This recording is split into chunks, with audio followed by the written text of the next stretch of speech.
Visionaries is proud to present its 22nd season on public television. Sometimes you read the paper and watch the news, and it seems like there's more bad news than good in the world.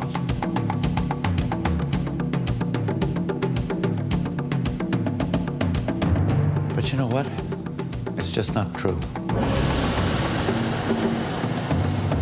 I at least can hold on to something, that there's something, maybe it's small, but there's something that I'm doing to make a difference. It's just a feeling that you have. If you can help people, you have to. There's no alternative. Every child has potential that we just can't know. And so, to my mind, that's what we're doing. We are saving potential for the future. Here is a profound problem, simply put. There is a finite amount of land on this planet on which we can produce food, and the population is growing.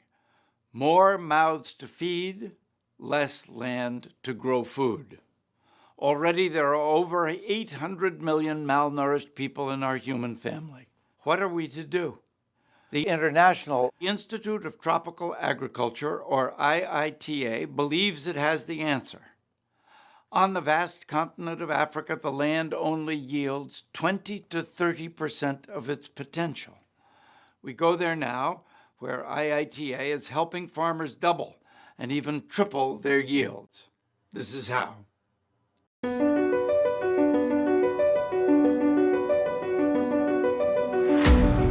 Agriculture is a future for this continent, and for us as a whole, actually, Africa being the last frontier of growth. We expect by 2050, we'll have 9 billion people on the planet. And where will that extra food come from? Because in most countries, North America and Europe, even Asia, they're at their maximum. There's no more land available to expand. Africa is a place where we have massive amount of land under cultivation right now, with yields that are only 20, 30, 40% of what they should be. So without clearing any more land, without destroying any more forests, we can double, triple the amount of food produced in Africa, and thus save the world from famine.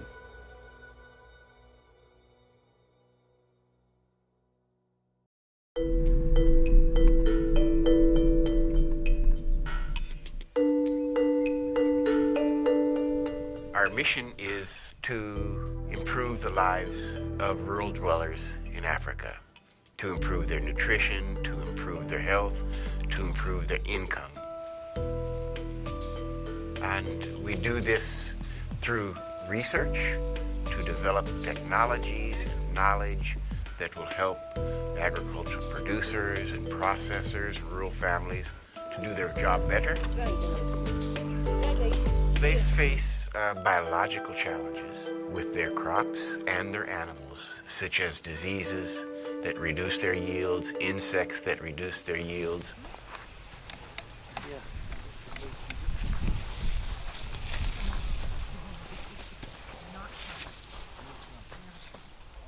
So this is a cassava tuberous root. It's a good size, but you can see the color of the root cortex there is kind of brown, black. That's a typical symptom of cassava brown streak disease. It's a disease caused by viruses. These are transmitted by an insect vector, a little bit like malaria and mosquitoes. Brown streak has suddenly become a major pandemic. You're talking, hundreds of thousands of people whose food security is threatened. So there's been a race on for the researchers to try and identify ways of combating them. And the main approach has been through trying to develop host plant resistance. So resistant varieties that don't get affected, or if they do get affected, have a minimal effect.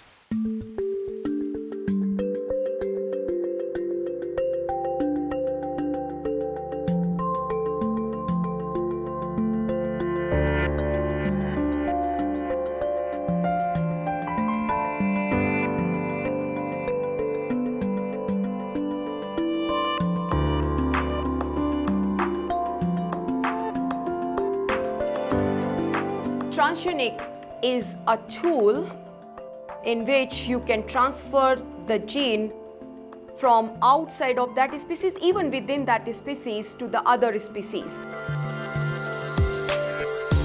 I can give you the example of the banana bacteria world using the gene from other species, which is the sweet pepper. We are transferring it from green pepper to bananas. So this is the banana transgenic, which has the gene from the green pepper in it. We test them under the glasshouse condition. The control non-transgenic plants develop symptoms and they completely wilt within month time. But our transgenic plants doesn't develop any symptom and they actually are quite resistant. When we've been able to come up with these varieties, the next challenge, so that we can get the benefit out of them, is to make sure that the planting material or the seeds of this can get into the hands of farmers. And there we're working very closely with our partners in the national systems and then development agencies and seed companies in the private sector.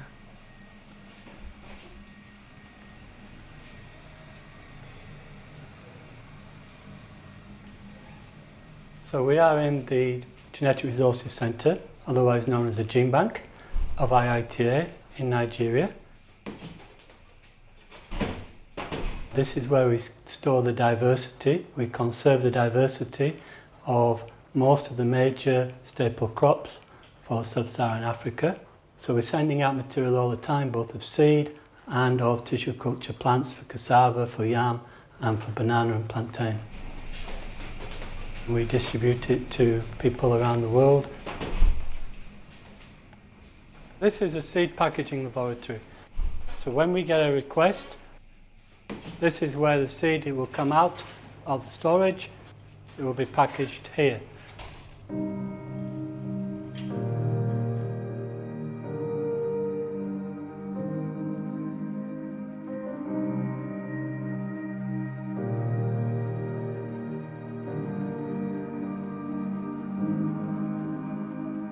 IITA started in 1967, and these were the times of mass famine in places like India. And some visionary leaders in the Rockefeller Foundation and the Ford Foundation said, this must stop. And so IITA was created to help Africa improve its agriculture.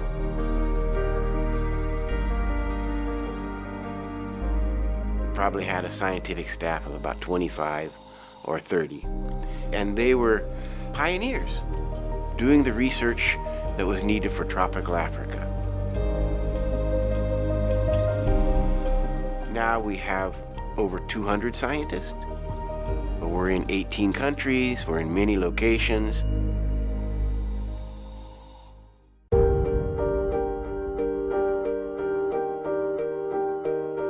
Probably the biggest impact was in the 80s, the 1980s.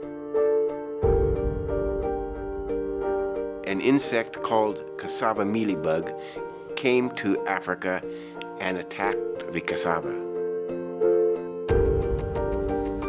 This same insect comes from South America, but it's not a problem in South America because there are natural predators that come and attack that. So our biological control scientist went to South America, discovered a small wasp that the only thing it likes to do in life is to attack these cassava mealybugs. And so we introduced it in several places in Africa, and now cassava mealybug is not a problem at all in Africa. And estimates on the benefit from this run into billions of dollars. And some say for every dollar that was spent on that project, a human life was saved. The cassava mealybug, when it invaded the country in 1988, it almost wiped out the cassava crop, which is a major staple food. So the government had to send relief food in those areas to address the famine. IITA has made an enormous contribution as far as food security is concerned. It had enabled farmers to produce enough food for household consumption and also surplus for sale. So as IITA, we have a vision that will be a leading partner for finding solutions to the challenges of poverty and hunger in Africa. And in this context, we set for ourselves in our latest strategy, which is 2012 to 2020, that we will work towards removing 11 million Africans out of poverty.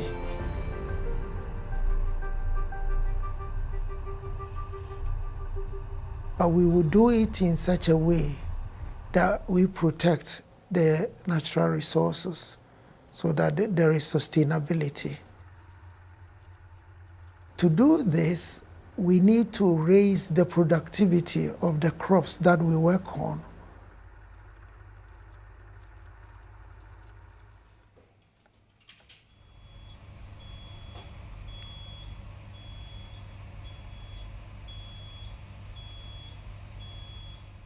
Aid to Africa is a program whose focus is mainly to increase biological nitrogen fixation, increase legume productivity, enhance soil fertility.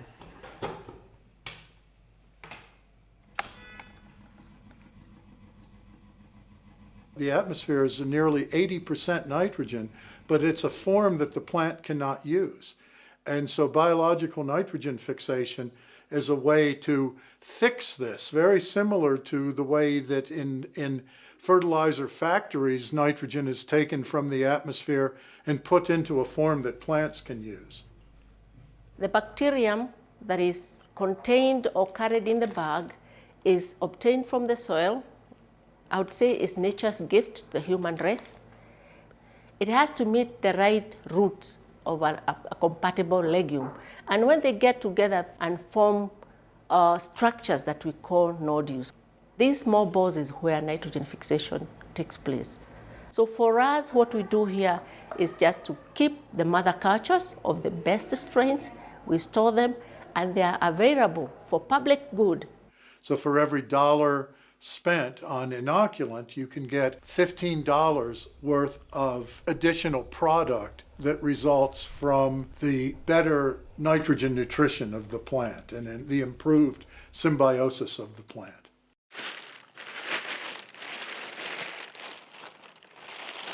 At the end of the project, 2018, we hope we shall have reached about 600,000 farmers, smallholder farmers.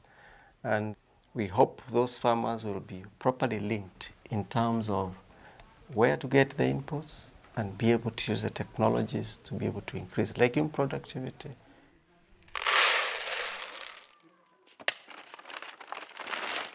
So here you want to start the inoculation process. These are, they call it is a fertilizer for legume. Farmers, before planting, for inoculation process, we are supposed to mix the soybean seed with the inoculation.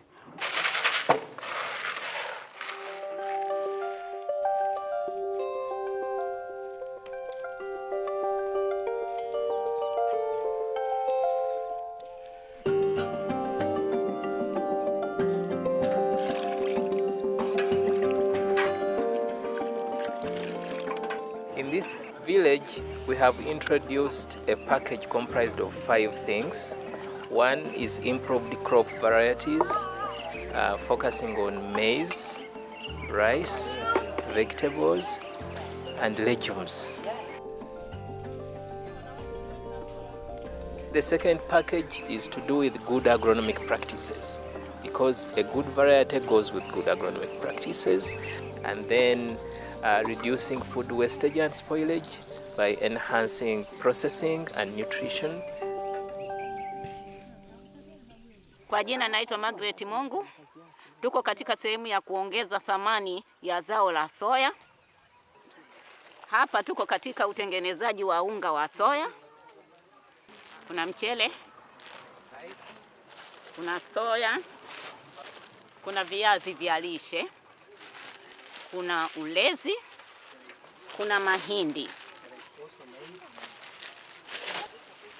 Ndani ya soya tunapata madini ya chokaa, madini ya chuma kwa ajili ya kuongeza damu kwa kina mama, wajawazito, watoto na wazee. Ndani ya soya kuna protini 40% ambayo inasaidia katika mambo ya ukuaji.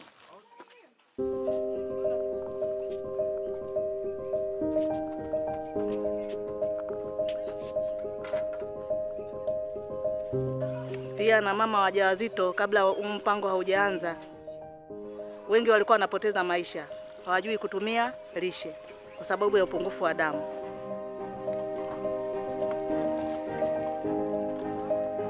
So let's just take the average farmer. I don't care where, someplace in Africa. And they go out and they plant their crops. And they harvest just enough to feed the family. They really don't harvest enough to make it into a business, to make it into something profitable. This is not attractive to anyone in the world. Nobody would choose to have that for their life. And that's true for every youth in Africa. That's why they're leaving the rural areas and going to the cities and even going other places like Europe. But when they can have the right technologies, these same youth can go to the rural areas, start a farm, make it into a business. The business incubation, the agripreneurs play a role in the big push to transform agriculture into supporting the economy, not just depending on oil, but depending on local products produced. Most of people, even young people, they are taking agriculture like last option. They are taking this is for layman people, for people who didn't went to school, for older people in the village. But nowadays, I see most of young people engaging in agriculture. So I'm looking forward to see that most of young people now, they become millionaires because they are going where the money is.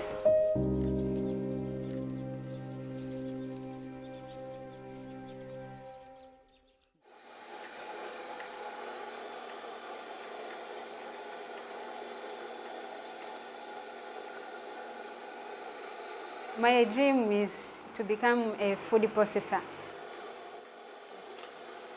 I want to have an enterprise where I can manage farmers, then I will be in the middle, linking the market and farmers so that I can process, pack, and sell.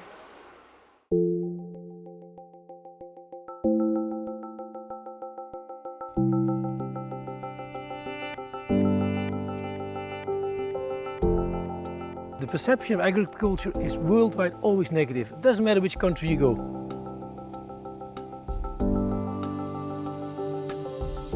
The first thing when an economy grows, people walk out of agriculture, and then you need to get refugees or immigrants to work in agriculture. You see that everywhere in the world. So, taking that in consideration, you must make sure that it becomes attractive for them to work, that it gets a status. Aversive is a project that incentivizes smallholder farmers by increasing their income and giving them better health. Aversive is basically a project that is aimed at incentivizing the Aversive project to smallholder farmers.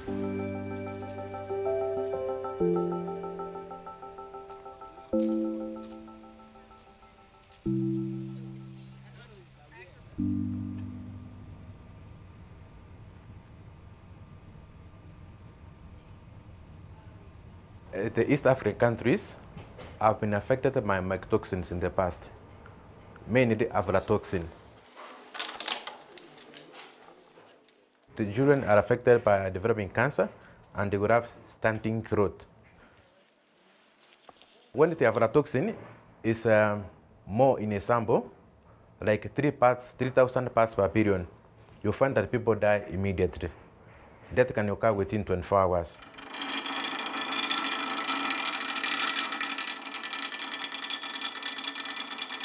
By analyzing the mycotoxins that are affecting the crops, we are able to bring up preventive measures, which includes the development of a biocontrol product called Aversive. So this is the regional Aversive modular manufacturing facility. It's the second facility in Africa. So it could produce Aversive 10 tons per day, which will be used by farmers in the region. Because of this facility, aflatoxin will be eliminated up to around 99%.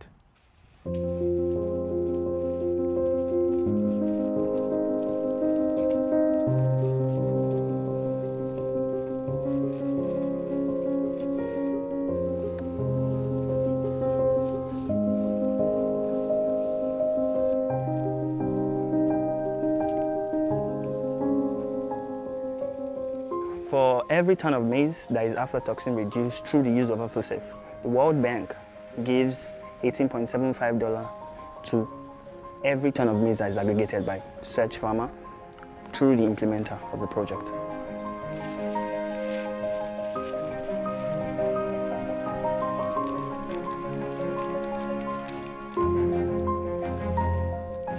The produce is marketed aflatoxin free, and so it increases the value both in the normal market and even in big companies like Nestle that buy and are very sensitive to things like that. And then teach our farmers, which we do every year at something we call the Farm University. It's an intense school of training at the beginning of the year for farmers. And then we teach them the value of Aversive. And so we teach them how to apply this Aversive. We create an appetite for Aversive treated maize.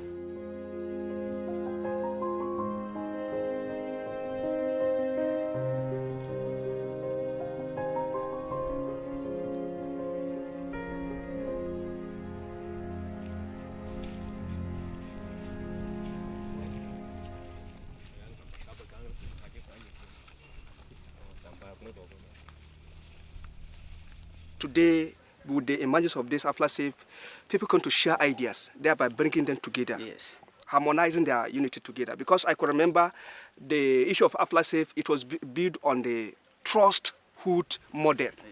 That is, 5 people will come together to come for the Aversive. One will sign for one another, one will sign for another. When by the time someone becomes bankrupt, the other one will have to stand for them. Even now, if I want to sell this now, I will get what I didn't even expect to get. I will get a lot of money because the variety is very, very good than of before. I have family. One wife and 5 children. All of them are in school now. And it is from farm that I get my income to sponsor them to school. Yes.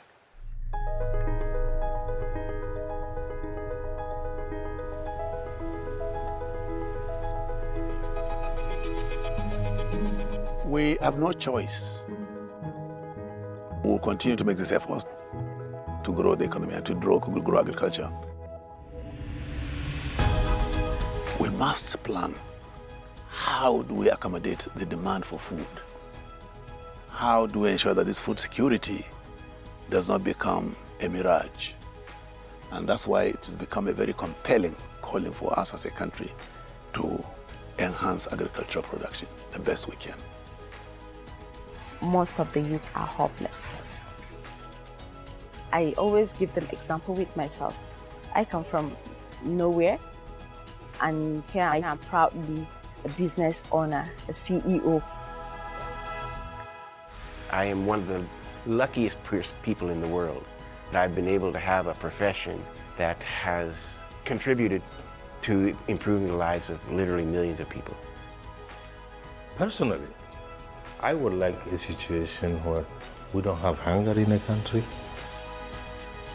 Agriculture is giving them enough means to sustain their livelihood. Eat, take their children to school, get access to health care, and also use agriculture to have a better life. IITA is celebrating its 50th anniversary. However, this is not where the celebration ends. IITA is looking forward, reshaping its food and nutrition security agenda for the next 50 years.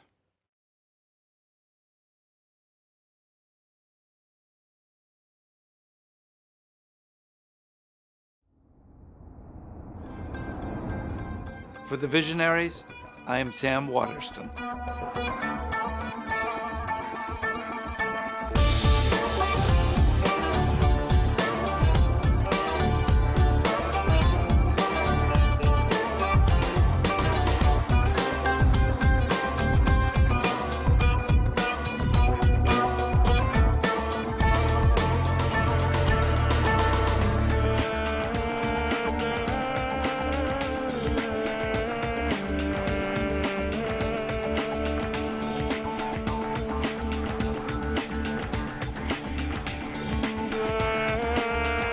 Visionaries is brought to you through the generosity of Honda, Cambia Health Foundation, Eustace Kwan Family Foundation, First Nonprofit Foundation, Massimo, CGIAR, Friends of the League Foundation, Newman's Own Foundation, Group M, Inner Workings, Gustafson Family Trust, Dr. and Mrs. Dennis Gustafson, with additional support by Grand Island Chamber of Commerce, the Bill and Mary Hall Fund, Hall County Convention and Visitors Bureau, the Nebraska Tourism Commission, Citizens Commercial Banking, the Herman Family Foundation, Andy Goodman, Deborah Pate and John Forrest, Diane Deshawn, Friends of Becoming Independent, the State of Norman Chalmers, African Development Bank, the Ernest L. and Ruth W. Finley Foundation, Paul and Deborah Cleveland, Piari and Richard Moser, MD, Nigerian Government, Cornerstone Legacy Foundation, and Luis and Hank Leander. And from the phone.